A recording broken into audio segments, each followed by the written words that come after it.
മഹാനായ Ahmad bin ഖദറവൈഹി റഹിമഹുല്ലാഹ് മരിക്കാൻ കിടക്കുമ്പോൾ ആളുകൾ ചോദിച്ചു, എങ്ങനെയുണ്ട് അവസ്ഥ? കണ്ണിങ്ങനെ നിറഞ്ഞു, കണ്ണുകൾ ഇങ്ങനെ നനയാണ്. അപ്പോ ബഹുമാനപ്പെട്ടവര് കരയാൻ തുടങ്ങി. ബഹുമാനപ്പെട്ടവര് പറയുന്നത്, യാ ബുനയ്യ, മോനെ, 95 വർഷമായി ഞാൻ മുട്ടിക്കൊണ്ടിരുന്ന വാതിൽ തുറക്കുകയാണിവിടെ. ബാബുൻ കുൻതു അദുഖുഹു 95 സന. 95ാമത്തെ വയസ്സിലാണ് മരിക്കുന്നത് മഹാനായ അഹ്മദ് ബിൻ ഖദറവൈഹി. 95 വർഷമായി ഞാൻ മുട്ടി തുറപ്പിക്കാൻ പോന്നിരുന്ന ഈ വാതിൽ എനിക്കിപ്പോൾ തുറക്കപ്പെടുകയാണ്. ലാ അദ്രി അയഫ്തഹു ബിസ്സആദ അവ അശ്ഖാവ ഫആന ലി അവാനുൽ ജവാബ്. ഈ വാതിൽ തുറക്കാൻ വേണ്ടി ഞാൻ 95 കൊല്ലമായി മുട്ടുന്നു. ആ വാതിൽ തുറക്കപ്പെടുകയാണ്. ഇനി ഞാൻ പോകുന്നത് സ്വർഗത്തിലേക്കായിരിക്കുമോ നരകത്തിലേക്കായിരിക്കുമോ? ഈ വിളിയാളത്തിന് ഞാൻ ഉത്തരം കൊടുക്കാൻ പോവുകയാണല്ലോ എന്ന് ചിന്തിച്ചുകൊണ്ട് മരിച്ചുപോയ മഹാനായ അഹ്മദ് ബിൻ ഖദറവൈഹി റഹിമഹുല്ലാഹ് മരണത്തെ സ്വീകരിക്കുകയാണ്. ഇമാമുന ശാഫിഈ റഹ്മത്തുള്ളാഹി അലൈഹിയെ കാണാൻ ചെന്നു മഹാനായ മുസ്നി തങ്ങള്. ഇമാം ഷാഫിഈ തങ്ങൾ മരിക്കാൻ കിടക്കുമ്പോ, കൈഫ അസ്ബഹ്ത യാ അബാ അബ്ദില്ലാഹ്, എങ്ങനെയുണ്ട് ഇമാം ഷാഫിഈ, എങ്ങനെയുണ്ട് അവസ്ഥ? അസ്ബഹ്തു മിനദ് ദുനിയാ റാഹില, ഞാൻ ഈ ലോകത്തോട് യാത്ര പറഞ്ഞു പോവുകയാണ്. വലിൽ ഇഖ്വാനി മുഫാരിഖ, എൻ്റെ കൂട്ടുകാരോട് ഞാൻ യാത്ര പറയട്ടെ. വലിസൂഇ അമലി മുലാഖിയ, ഞാൻ ചെയ്തു പോയ തെറ്റുകൾ ഞാൻ കാണാൻ പോകുന്നു. വലികഅസിൽ മനിയതി ശാരിബ, മരണത്തിന്റെ ചഷകം ഞാൻ കുടിക്കാൻ പോകുന്നു. വഅലല്ലാഹി വാരിദ, എൻ്റെ രക്ഷിതാവിന്റെ മുമ്പിലേക്ക് ഞാൻ നടന്നു ചെല്ലുന്നു. വലാ അദ്രി അറൂഹി തസീറു ഇലൽ ജന്നതി ഫഉഹന്നിഹാ, എൻ്റെ ആത്മാവ് പോകുന്നത് സ്വർഗ്ഗത്തിലേക്കാണോ? എൻ്റെ ആത്മാവിനെ ഞാൻ ആശംസിക്കണോ? അം ഇലന്നാരി ഫഉഅസ്സിഹാ, എൻ്റെ ആത്മാവ് പോകുന്നത് നരകത്തിലേക്കാണോ? ആ ആത്മാവിനോട് അനുശോചനം അറിയിക്കണമോ? ഇത് പറഞ്ഞിട്ട് മനോഹരമായ കവിതകൾ ചൊല്ലിയിട്ടുണ്ട് ഇമാമുന ശാഫിഈ തങ്ങൾ. മരണനേരത്തെ ഇമാമുന ശാഫിഈ തങ്ങൾ ഹുജ്ജത്തുൻ ഫിൽ ലുഗ, അറബി ഭാഷയിലെ തെളിവാണ് ഇമാം ശാഫിഈ തങ്ങളുടെ വാക്കുകൾ. വലമ്മാ ഖസാ ഖൽബി ളാഖത് മദാഹിബി ജഅൽതു റജാഇ നഹവ അഫ്വിക സുല്ലമാ തആളമനി ദംബി فلما قرنته بعفوك ربي كان عفوك أعظما. അല്ലാഹുവേ, എൻ്റെ ഖൽബ് കുടുസാവുകയും എൻ്റെ മനസ്സ് ഞെരുക്കമാവുകയും എൻ്റെ മുമ്പിൽ വഴികൾ അടഞ്ഞു പോവുകയും ചെയ്യുന്ന ഈ നേരത്ത് നിന്റെ പരിശുദ്ധമായ മാപ്പും നിന്നിലുള്ള പ്രതീക്ഷയും കോവണിപ്പടികളായി ഞാൻ നാട്ടിവെക്കട്ടെ. അല്ലാഹ് تعاظمني ذنبي فلما قرنته بعفوك ربي كان عفوك أعظما. ഒരുപാട് തെറ്റ് ചെയ്തിട്ടുണ്ട് റബ്ബേ, പക്ഷെ അത് നിന്റെ മാപ്പുമായി തട്ടിച്ചു നോക്കുമ്പോൾ നീ തരുന്ന മാപ്പാണല്ലോ എൻ്റെ തെറ്റിനേക്കാളും വലുത്.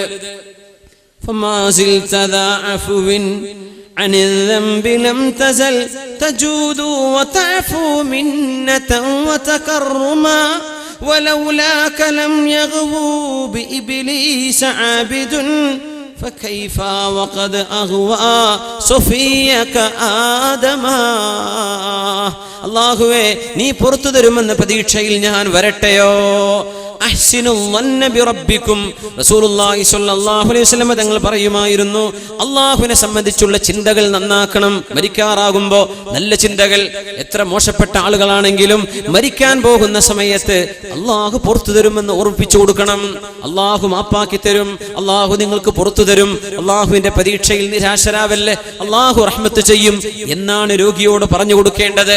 രോഗിയോട് പറയേണ്ടത് ആശ്വാസത്തിന്റെ വാക്ക്. എപ്പോഴും അല്ലാഹു പുറത്തു തരും, അല്ലാഹു സമാധാനാക്കി തരും, അല്ലാഹു റാഹത്തിലാക്കി തരും എന്നിങ്ങനെ രോഗിയോട് പറഞ്ഞു കൊടുക്കണം. അഹ്സിനുൽ വന്ന ബിറബ്ബിക്കും. റസൂലുള്ളാഹി സ്വല്ലല്ലാഹു അലൈഹി വസല്ലം തങ്ങൾ വഫാത്താകുന്നതിന്റെ 3 ദിവസം മുമ്പ് പറഞ്ഞ ഹദീസാണിത്. അവിടുന്ന് വഫാത്താകുന്നതിന് 3 ദിവസം മുമ്പ് അഹ്സിനു ളന്ന ബി റബ്ബിക്കും, അല്ലാഹുവിനെ പറ്റി നല്ലത് വിചാരിച്ചോളി, അല്ലാഹുവിനെ പറ്റി നല്ലത് വിചാരിച്ചോളിൻ. അല്ലാഹു നിങ്ങൾക്ക് പുറത്തു തരുമെന്ന് പ്രതീക്ഷിക്കും, അല്ലാഹു മാപ്പ് തരുമെന്ന് പ്രതീക്ഷിക്കും. എന്നിട്ട് അല്ലാഹുവിനെ സംബന്ധിച്ച് അവന്റെ റഹ്മത്തിൽ പ്രതീക്ഷ അർപ്പിച്ചുകൊണ്ട് ചെല്ലണേ എന്ന് പറയാൻ പഠിപ്പിച്ചു റസൂലുള്ളാഹി സ്വല്ലല്ലാഹു അലൈഹി വസല്ലം. അല്ലാഹു ആ നേരം നമുക്ക് എളുപ്പമാക്കി തരുമാറാകട്ടെ, ആ നേരം അല്ലാഹു നമുക്ക് ഖൈറാക്കി തരുമാറാകട്ടെ.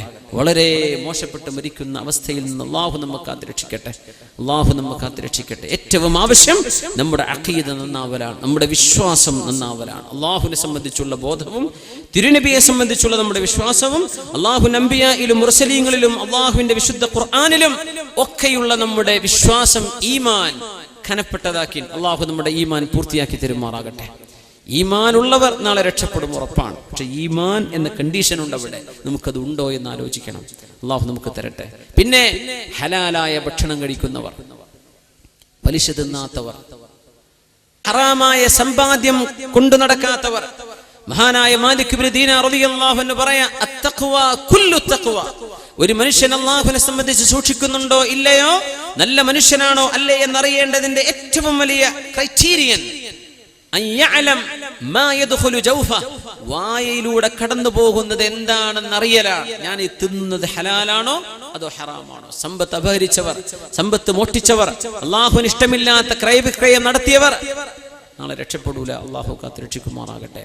നബിതങ്ങളോടുകൂടെ യുദ്ധത്തിൽ വന്ന ഒരു സ്വഹാബിയുടെ ഒരു അനുചരന്റെ നബിതങ്ങൾക്ക് സേവനം ചെയ്തിരുന്ന ഒരു ഗുലാം, ഒരു ചെറുപ്പക്കാരൻ.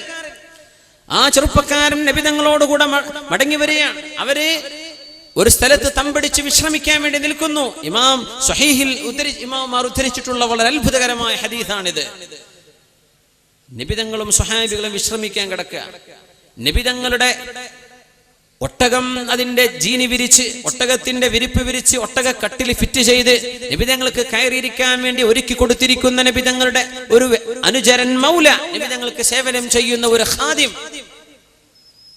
സ്വഹാബികളെല്ലാം യുദ്ധത്തിന്റെ ക്ഷീണത്തിൽ കിടന്ന് വിഷമിച്ചുകൊണ്ടിരിക്കെ വളരെ തളർന്നവശരായി കിടന്നുറങ്ങുമ്പോ നബിതങ്ങൾക്ക് വേണ്ടി ഖിദ്മത്ത് ചെയ്യുന്ന ഈ ചെറുപ്പക്കാരൻ ശത്രുവിനാൽ ടാർഗറ്റ് ചെയ്യപ്പെടുന്നുണ്ട്.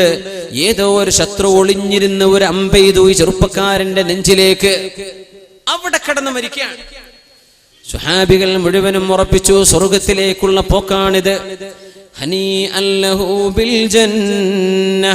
സ്വർഗത്തിലേക്കുള്ള പോക്കാണല്ലോ ഈ പോകുന്നത്, സ്വർഗത്തിലേക്കാണ്. സ്വഹാബിമാർ മുഴുവനും ആശീർവദിച്ചു, ഹനി അല്ലഹു ബിൽ ജന്ന, സ്വർഗത്തിലേക്കുള്ള പോക്കാണിത്. നബിതങ്ങൾ പറഞ്ഞു, ഹുവ ഫിന്നാർ, നരകത്തിലാണല്ലോ ഇയാൾ, നരകത്തിലാണെന്ന് പരിശുദ്ധ റസൂലുള്ളാഹി സ്വല്ലല്ലാഹു അലൈഹി വസല്ലം. എന്തേ കാരണം എന്നറിയോ? എന്തേ കാരണം? നരകത്തിലാണെന്ന് തങ്ങൾ പറയാൻ കാരണം സ്വഹാബികൾ ഉറപ്പിച്ചു, വരുന്നത് യുദ്ധത്തിൽ നിന്ന് ശത്രുവിനാൽ കൊല്ലപ്പെടുകയാണ്. കൊല്ലപ്പെട്ടതോ നബിതങ്ങളുടെ ഒട്ടകം നബിതങ്ങൾക്ക് ശരിപ്പെടുത്തി കൊടുക്കുകയും നബിതങ്ങൾക്ക് ഖിദ്മത്ത് ചെയ്തുകൊണ്ടിരിക്കാൻ മരിച്ച ആള്. എന്നിട്ടും നരകത്തിലോ? എന്തു പറ്റി നബിയേ? എന്താണ് നബിയെ ഇങ്ങനെ സംഭവിക്കാൻ കാരണം?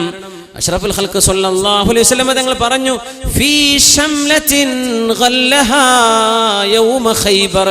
ഖൈബർ യുദ്ധം നടക്കുമ്പോൾ അന്ന് ഒരു മേൽവസ്ത്രം ഗനീമത്ത് സ്വത്തിൽ നിന്ന് മോഷ്ടിച്ചെടുത്തിട്ടുണ്ട് ഈ സഹാബി, ഈ ചെറുപ്പക്കാരൻ.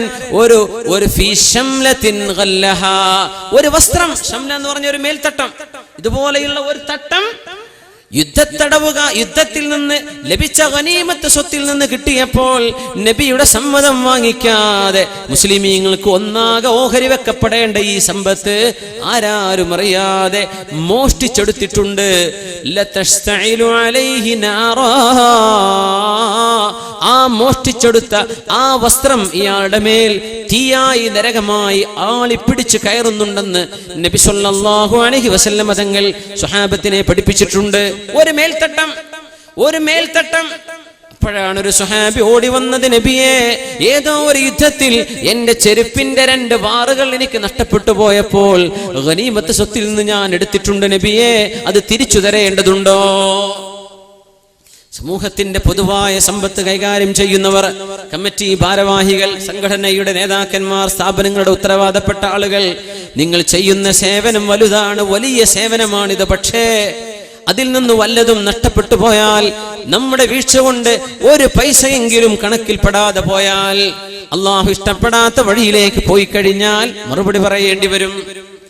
നബിയെ, എന്റെ കാലിലുള്ള ചെരുപ്പിന് പാകമുള്ള 2 വാറുകൾ ഞാൻ യുദ്ധത്തിലെ ഗനീമത്ത് സ്വത്തിൽ നിന്റെ കാലിന് പാകമുണ്ടപ്പോൾ എടുത്തിട്ടുണ്ട്. അല്ലാഹുവിന്റെ നബിയെ, ഞാനത് മടക്കേണ്ടതുണ്ടോ? നിങ്ങളുടെ കാലിൽ തീ പടർന്നു പിടിക്കാൻ നിങ്ങൾക്ക് കൊതിയുണ്ടോ എന്ന് നബി ചോദിച്ചു സ്വല്ലല്ലാഹു അലൈഹി വസല്ലം. കാലിൽ തീ പിടിക്കാൻ ആഗ്രഹമുണ്ടോ? ഇല്ല നബിയെ. എന്താ അർത്ഥം എന്നറിയോ? ആ ചെരുപ്പിന്റെ വാറ് തിരിച്ചു കൊടുക്കുക. മരിക്കണമെങ്കിൽ റാഹത്തായി മരിക്കണോ, സമ്പത്ത് ക്ലിയർ ചെയ്തോ. പിന്നെ